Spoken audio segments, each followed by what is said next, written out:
Riverdale sometimes deals with disturbing and problematic topics. We provided a list of content warnings in the episode description.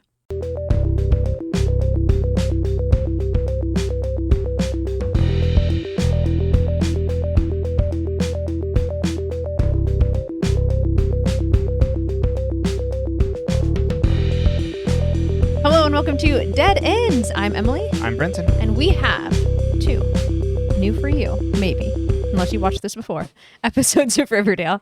It's true.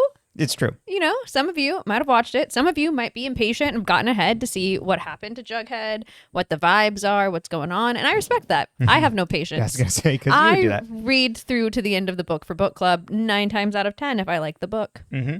Yeah. Or I don't read the book at all. Right. Or you will skip ahead to the ending just to see what it's like. I did that on a book I was reading the other night. And now I need to go back and read the middle. Because you'd read the beginning? Yeah, I was over halfway. And then I was like, I just need to check and make sure how this ends. I knew it would end in a happily ever after based on what it was. But I was just like, how is this ending? You know what I mean? Like, do I want to finish this? Like, there's books I don't finish because I'm like, oh, God, no, I don't want to take the journey to get here. If I start to think that the flags are getting a little pink hued, I will sometimes start to, like, once I start to get that feeling in my gut, like, I'm not going to enjoy this, I will skip to the end and check and make sure. Mm-hmm. Double check. Yeah. And so then I don't ruin, like, the twists and turns in the middle, kind of. You know what I mean? Mm-hmm. I'm like, how the fuck did we get here? And I get to find out. But that is true. Yeah, I only do it if I don't trust the book. Right.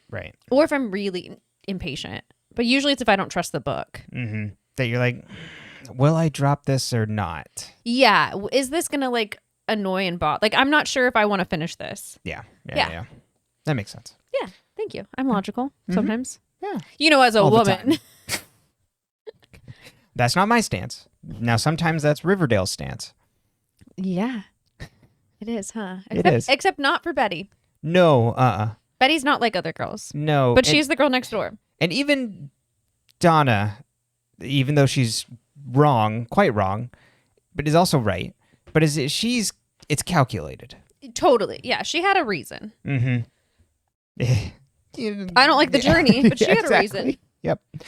Yeah, and Jughead's alive, everybody. Jughead is alive. Praise be. Yeah. I am curious if this is your first time watching, or when you watched it the first time, how you felt about this. Just, this is a prompt to the listeners. How you felt about the way this resolved with the Jughead twists and turns. Because I think it's the mystery is fun. Uh-huh. I find, I guess, the resolution in the mystery a little lackluster. Really? Yeah, I guess what the actual thing going on is, and I wasn't super sold. The Donna stuff or the Mr. Dupont stuff? Mr. Dupont stuff.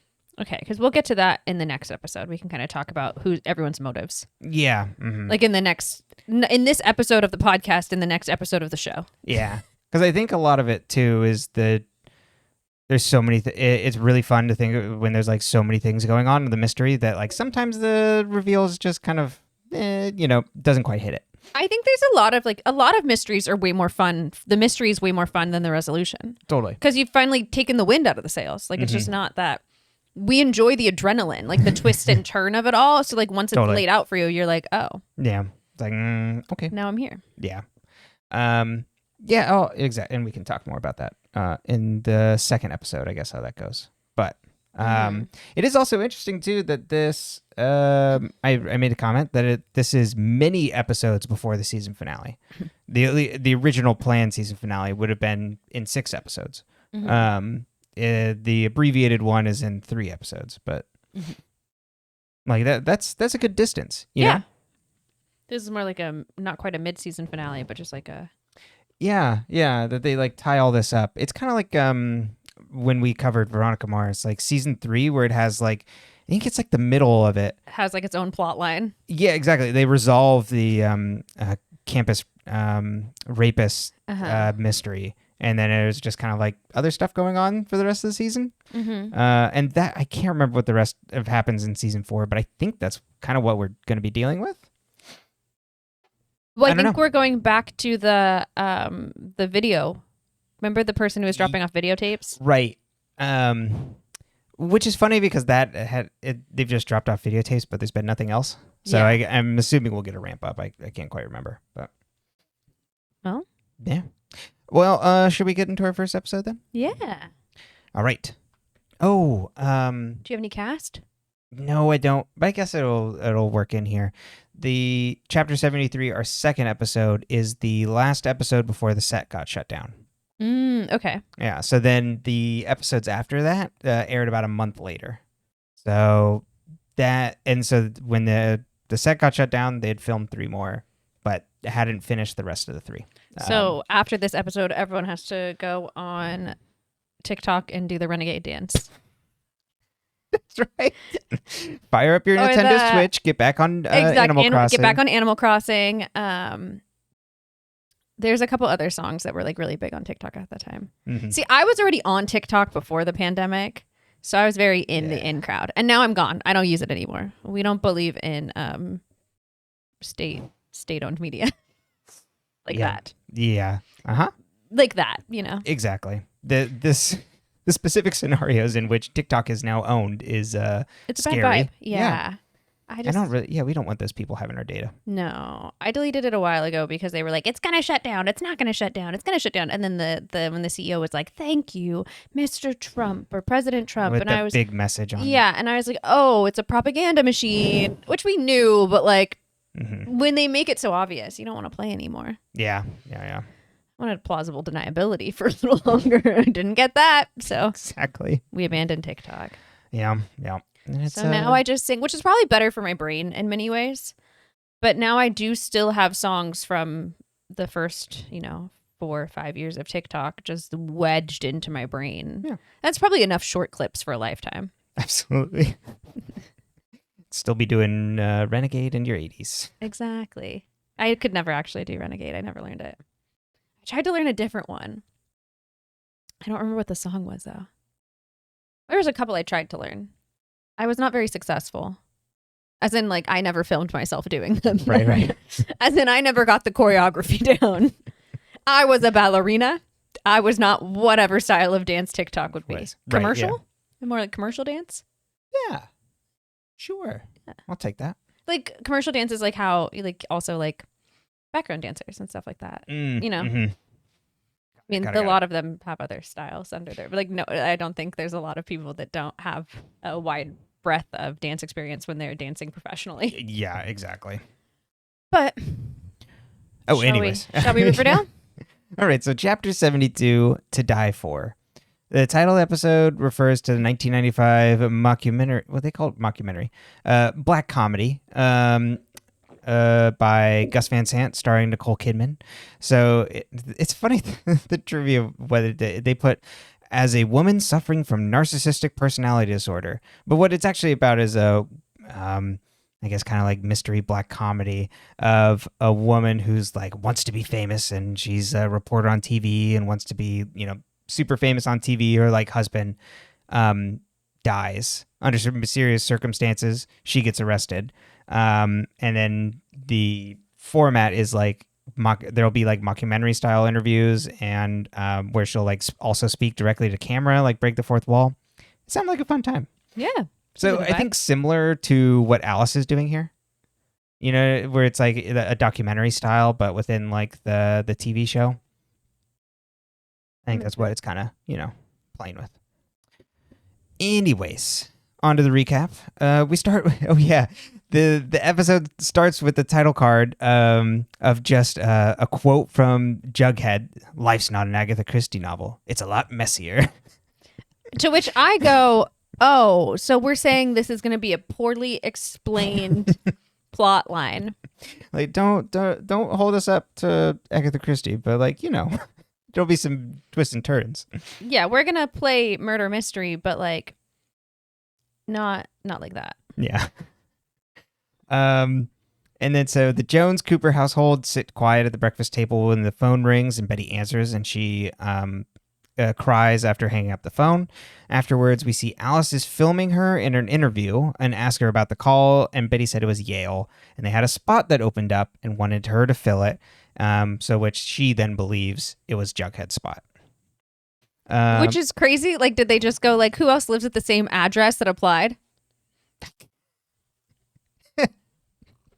You're in. Also, didn't Betty get rejected before Jughead got in? Yes. But there was the re-review of the application after the guy saw her do really good at the quiz. Yes. So I think she appealed. Yes, but what I'm saying is she had already been... How could Jughead have gotten the spot that she didn't get if she'd been rejected before Jughead had even gotten into the school? That short-circuited my brain. Do you know what I mean, though? Yeah. Because she didn't get in, and then Jughead's like, oh, they're giving me a spot. Right. And then he died, and so now she gets his spot. They just... Yeah. Do they both get to keep the spots after this? I don't know. Jughead's like, I don't know if I'm going to graduate high school. Because he's worried his credits won't transfer or something. Right. Which, like, you were at a prep school. Yeah, how does that work? Does he have to notify Yale that it's like, actually, I was playing an elaborate ruse? Well, I don't think they know he's dead at Yale, do they? I would assume so.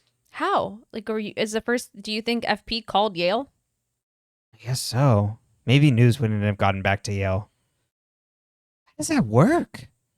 I mean, there's a really morbid topic, but I have no idea how that would work. I guess someone would have to inform the university. The school. Yeah. Ooh. I know. Okay, and then Bleak. cut to... Sorry, I said bleak. Yes, very bleak. Cut from Alice's interview with Kevin to Kevin with Betty. Sorry, to Kevin filming her outside the Riverdale town sign. So Kevin's the cinematographer here. God bless. Yes.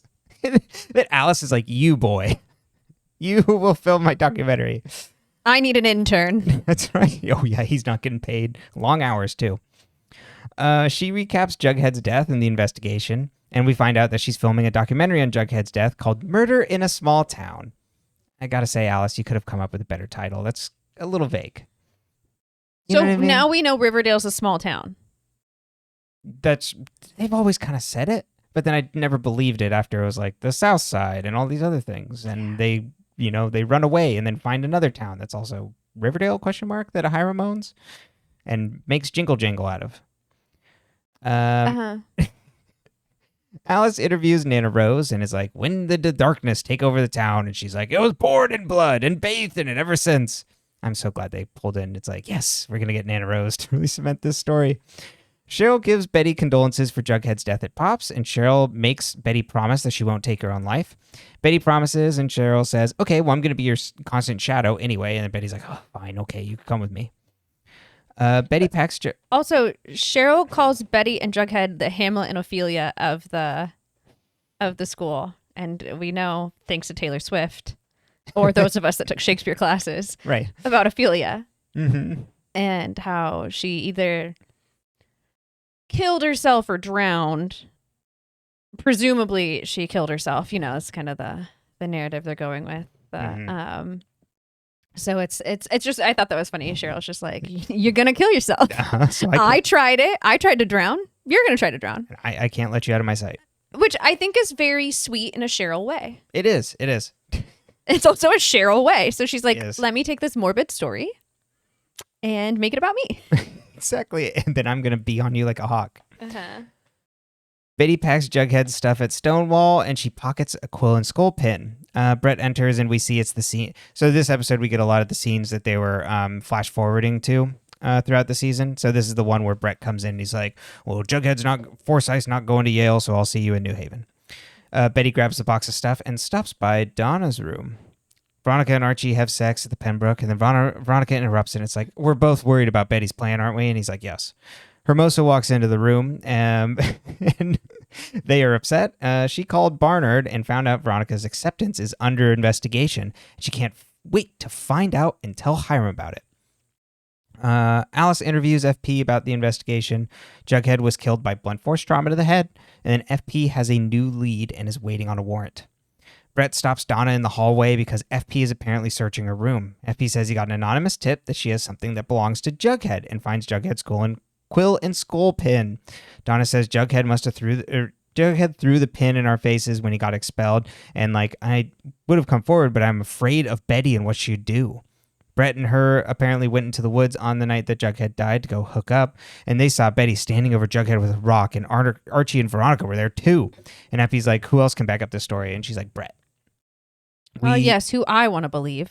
Uh-huh. Over my son's best friend and girlfriend. Mm-hmm. But we know at this point he's in cahoots. Yes. So we figure out that he's been in cahoots since he sent the rock off for testing. Yes.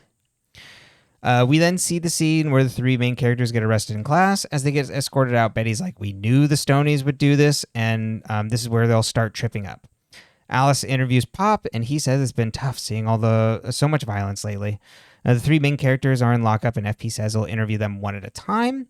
And then Alice goes to barge into the interrogation room because she has a source on the inside of of the police force. I wonder who that might be. The three main characters get interviewed by FP with their parents there, who essentially, like, Hiram shuts down the interview and Mary shuts down. And then, except Alice gets to meet with Betty alone with the cameras off, and she's like, I know you did it, but I understand that it can get, things can just get out of hand sometimes, so you just have to tell me the truth. Alice, she's like, I'm here for you, but I know you did this. Absolutely. Imagine being Betty in this moment. Yeah. Imagine being FP in this moment, too, because, he comes in after. And yes. But, yeah, she'd be like, Mom, this is a ruse. I can't believe this. Yeah, I can't imagine your mother coming in and being like, I knew something like this might happen. I was aware that you were like this. Uh-huh. Betty says she didn't do it. Then FP comes in and is like, the rock came back and it just had corn syrup on it. So the three of you are free to go. In fun Riverdale technology moments, Brett plays Atari on like a old CRT TV in his room. When Donna comes, do you think Brett just wanted a single, and that's like the whole story because they moved Moose and Jughead out? He didn't care about because he wasn't getting the contract anyway. He's like, yeah, I just wanted a single. Mm-hmm. When Donna interrupts to tell Brett that the three have been released from jail, apparently Jonathon had smeared Jughead's blood on the original rock. So they wonder if they think that FP is probably in on the plan, and then Donna works on a new plan. Betty gets a call from Donna at 3 a.m. and she's like, you must be working with Jughead's dad to cover up. And I think that Jughead isn't dead at all, and says Betty is trying to vamp, but she'll get them. Betty tells FP the time is right to have a public wake, and FP says if she organizes something, that's okay with him. Hermosa hands Veronica a plane ticket and a fake passport with a picture of Veronica in her inverse Vivian Darkbloom wig. Your blonde wig. Yeah. It's kind of like a photo negative of Vivian Darkbloom, yeah. Veronica rips them up. Archie finds that the center is empty except for 3 kids because they're like, yeah, like people think you killed your friend. He's like, I wouldn't do that. And they're like, sure, man, see ya. Alice interviews Tony, who mentions that her and Jughead spent a night together. Why? And that's how they realized they were good friends. They didn't have sex, did they? No. They hooked up for a little bit, and I think they stopped. Yeah. It's very funny, for Tony to be like, that's my enduring memory of Jughead. But Cheryl's is better. Yeah, and then Cheryl's like, well, I'm not threatened by that. And Alice is like, well, don't you want to extend condolences? And she's like, I'm sorry I called him a hobo that one time. And Alice is like, anything else? And she's like, no, that's it. I'm really sorry. I really regret calling him a hobo that one time. It's Cheryl, she cares so much about Betty. She cares so little about Jughead. I know.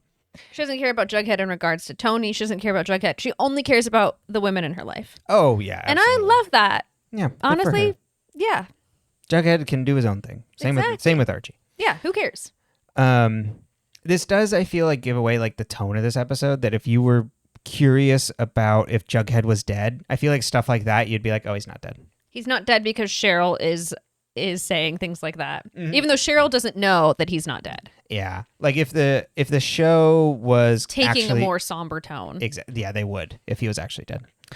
No, they're playing with you as the audience. Exactly. Yeah. But that would be the moment for me where I'd be like, aha. When we watched it the first time, I remember this episode feels very cat and mouse the whole time. Yes. Because you're like, oh, aha, that's a reason why. And then you're like, why the fuck is Betty kissing Archie? And then, are they really going to do this? Yeah. And then you're like, oh, this is a ploy, you know. Mm-hmm. But is it? Wink.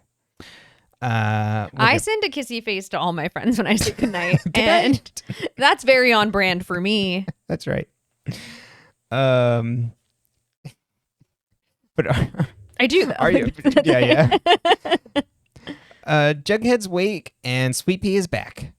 This is the first episode that Sweet Pea's been back this entire season. Yeah, nice to see him. Yeah. He accosts the preppies without, and they're all there without Jonathon as they come. Donna comments on the closed casket to Betty, and Betty's like, Jesus Christ, like, can you not? Like, I'll throw you out. And then FP gives a eulogy, but finds it too hard to finish. Betty then gives a eulogy, and she reads a passage from a Sherlock Holmes story that Holmes and Moriarty ended their rivalry when they died together. Hiram asks FP to take a leave of absence from being sheriff, and FP's like, are you really, like, doing this at my son? You're trying to get me to quit at my son's funeral? And he's like, no. And then FP tells him to go to hell, and he quits. Donna asks Jelly Bean if Jughead's really dead. And then Betty goes to throw her out, and Donna tells Brett to go open the casket. Brett, go now. And then Sweet Pea stops him, and Brett's like, what? She told me to do it. Yeah, Sweet Pea and Archie. And then the preppies leave defeated, and apparently Mr. Dupont was with them? Yeah. It's also like Archie basically shows up in that scene to like stop Brett, but like we didn't really see him before that. It was just like, I was just like, wait a minute, that's an adult leaving with him. You only see the back of his head, but I'm pretty sure it's Mr. Dupont. That's so funny. Hermosa tells Veronica that the main three all told different versions of the night when Jughead died. And we see that Hermosa went to the other two parents. And Hermosa wants the truth, or she'll tell everyone.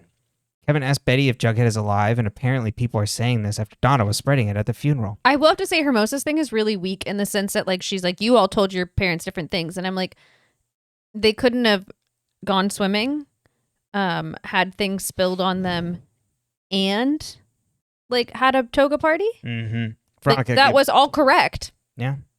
Veronica gives it up too fast. Yeah. Alice interviews Kevin about the rumors, and Kevin says, well, we want to believe he's alive. And when Jughead was younger, he was obsessed with Tom Sawyer, and especially the moment where Tom Sawyer fakes his own death so he could see his own funeral. Imagine like remembering that about a kid in your class. No, especially reading Tom Sawyer. I mean, I guess because this town is so small, like conceptually. I get, well, It's I like could innovate. Actually, yeah, there's in high school, it's like I remember in 4th grade. Yeah. And Kevin was probably like, this book sucks. Why do you like Tom Sawyer? That's true. Yeah. And then she interviews Reggie, and Reggie's like, I'm pissed off by these rumors because if Jughead did this, it'd be the best senior prank of all time. Yeah, and I didn't do it. Yeah. We get the scene of Archie and Betty at Pop's as she breaks down crying, and he comforts her, and we see Cheryl's in a booth listening. The next day at school, Betty sees the students made a shrine to Jughead at his locker, and Betty runs off crying. Archie follows her to check up on her and tells her he's there for her. The two kiss as Cheryl takes pictures through the window in the classroom door and then sends the photo in a group chat with Tony, Kevin, and Reggie.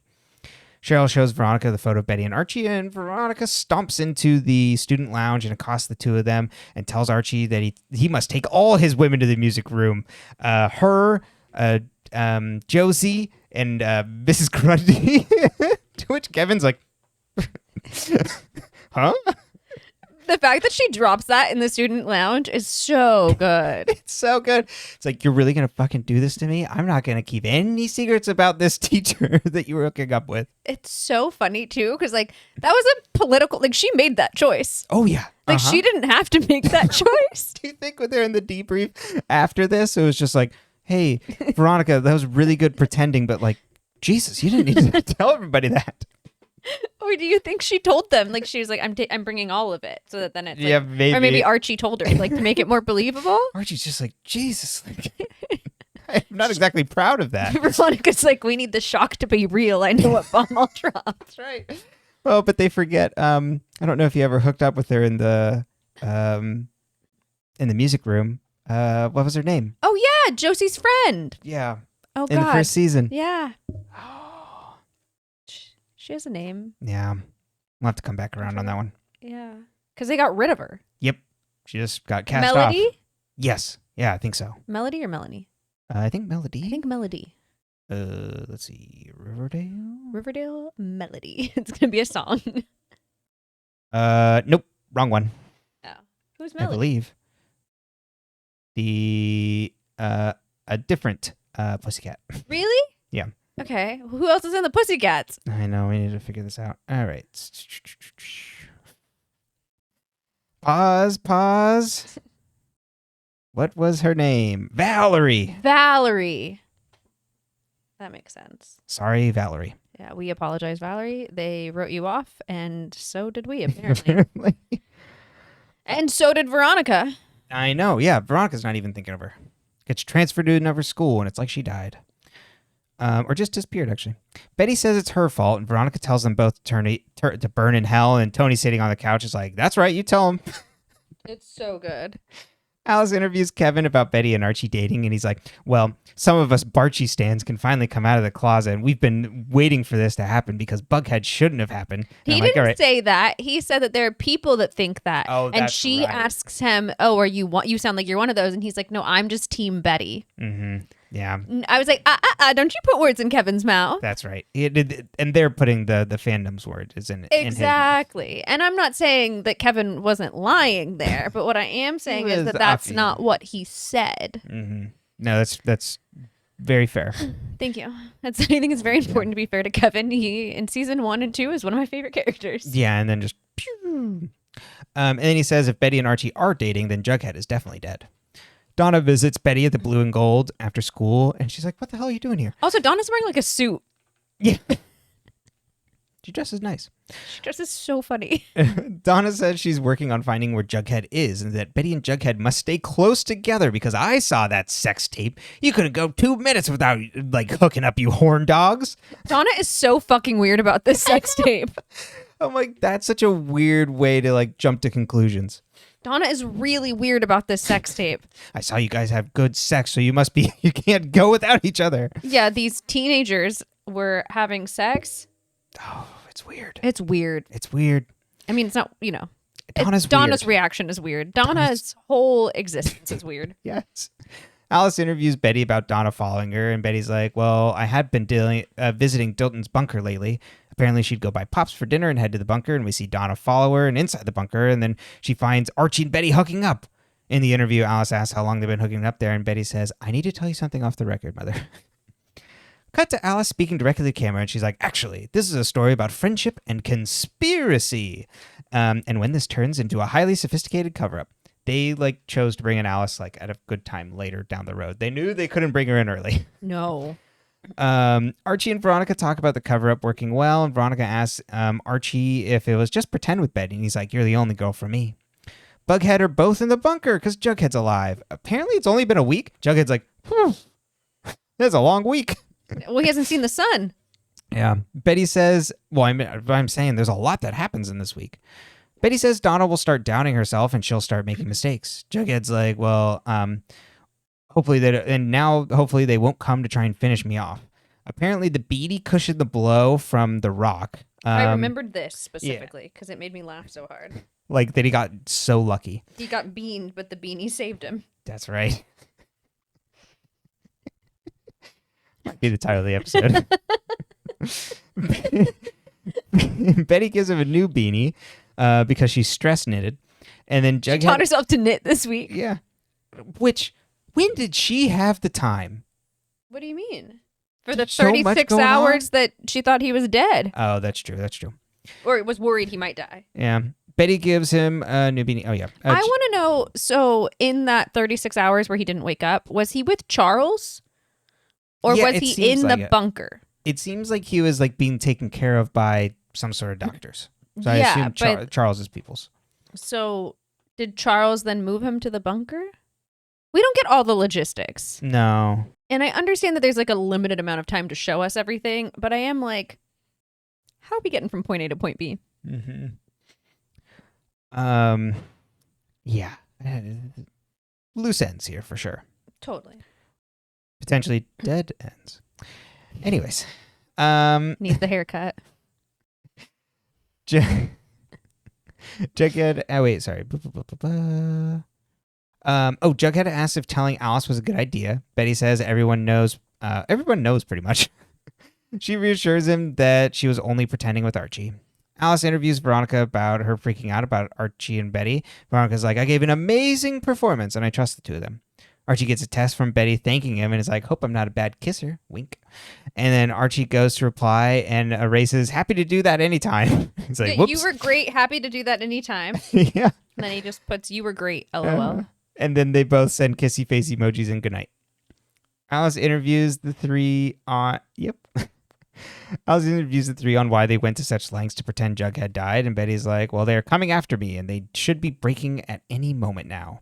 Donna goes to Brett saying that Betty brought 3 milkshakes to the bunker and that Jughead must have been hiding somewhere in there. Brett's like, well, why don't you should just take it as a win. The Jughead's dead. We killed him. Let's move on.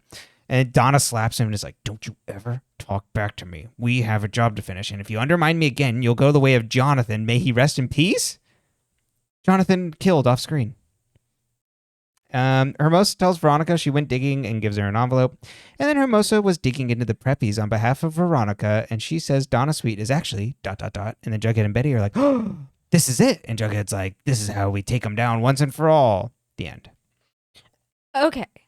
So, Donna killing Jonathon. Real problematic. He was our only black character besides Tony, basically. That's a hate crime. That's a hate crime. Oh, that's nothing. A problem. Yeah, for nothing. Oh, God. He literally talked back to a white woman and she killed him. Yeah. Donna. Yeah. No, it's a problem. And the fact that Betty kind of lets her walk away at the end is a problem. I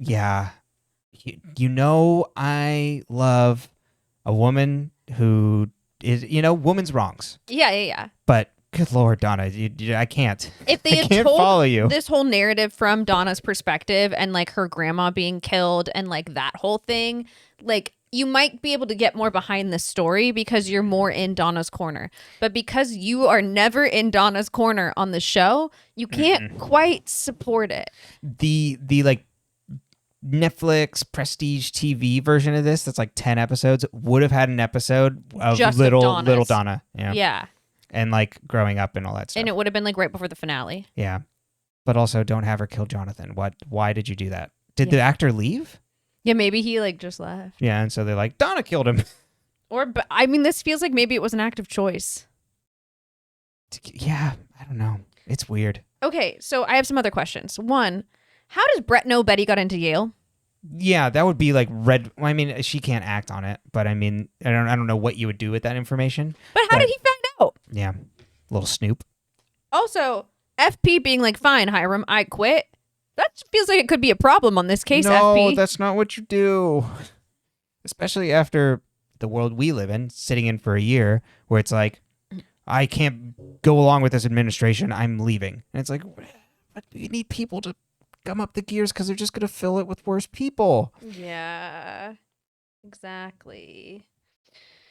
So, yeah, I have some questions. I don't know if that was also just part of the ploy, though, in the game, or if it was a problem. Like, did he, like, verbally saying I quit versus actually quitting the job are different? Oh, that's true. I don't know. Maybe he'll still be around. I mean, it seems like he was still heavily involved in all of this. Oh, yeah, they're, like, finishing it up? Yeah. Absolutely.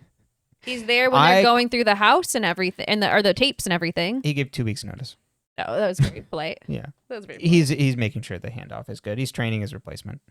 That makes sense. Promoting within. So yeah, that's beautiful. Mm-hmm. We've never met another person who works in the police force besides Sheriff Keller. And Sheriff Benetta. May he rest in peace. I don't in peace. No, maybe not. Yeah. Okay. He's under the floorboards at the lodge cottage. Where men belong. Alice. Alice. She gets to pivot. I love when Alice gets to have a good scoop. Mm-hmm. And we get more of this in the next episode too, I think, right? Is Jughead home in the next episode? Is that when we get the end where it's like where they're watching it? She's on the news again? Yeah. So Betty hands her this story.